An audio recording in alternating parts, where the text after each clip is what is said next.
Thank you very much, Chair. Alderman of the City of Port of Spain Corporation, Ms. Asha Permanan, Executive Director of PSI Caribbean, Marina Hilaire Bartlett, Co-Director of Womantra, Stephanie Leach, President of the Anti-Bullying Association, Jeremy Rodriguez, members of the media, ladies and gentlemen present. I'd like to thank Rethink for inviting me to share a few words at this event titled Fearless in commemoration of International Women's Day 2017. And when I got the call to share but a few words, I crafted a well-written speech, with all of the attendant platitudes and all of the well-phrased terminology that you will expect at this type of event. However, when I left my home this morning, there were a series of things that occurred that kind of inspired me to want to do away with this well-crafted speech and to just interact with you. Because some of these things, you see, the issue of gender-based violence and matters surrounding gender-based violence need to be more than just a well-crafted speech.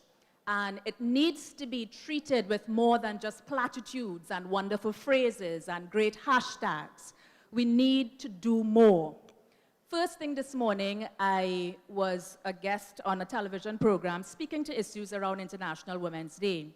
And then when I entered my office at about 6:45, I was greeted with the news that one of my employees was robbed on her way to work this morning. She was like any other person standing, waiting on a maxi taxi to get to the office, and two armed men boarded the maxi taxi and held her at gunpoint. Those men proceeded to assault her. She was fearful to report this for fear of the potential repercussions. When speaking of her story, she broke down even further because this only reminded her of the experience that her sister had but last week, where she too was abducted and assaulted. And she too was fearful of reporting this for fear of the repercussions. So ladies and gentlemen, I'm sure you'll understand and appreciate why my wanting to speak platitudes is just not good enough for this event. And then even further, when you look at the daily papers, you look at this papers alone, and the headline screams, "Protect us." You look at the other dailies, and the headlines also scream that we need to do more. We need to act more. We need to encourage more change. We need to be bolder. We need to be more forceful in demanding the change that is required to protect us. And if that change and those strategies cannot be employed to protect us, then provide us with the opportunity and the options to be able to protect ourselves. And ladies and gentlemen, that is where I have arrived.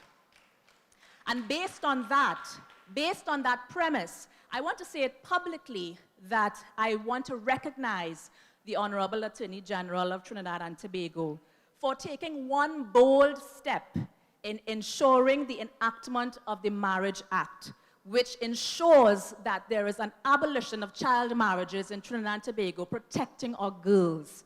He experienced a significant amount of pushback in trying to ensure that this legislation is amended and enacted. And I want to encourage and applaud him publicly for being bold and being fearless and making that change.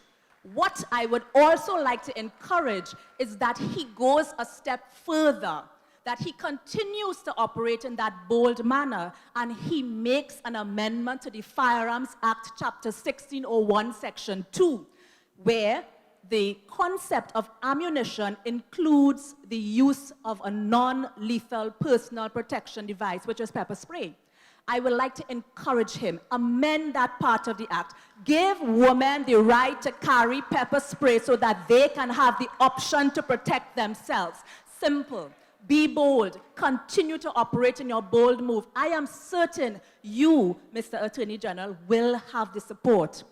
As you may know, I decided to launch a petition to encourage the call for the use of pepper spray to be legalized in Trinidad and Tobago, particularly for women.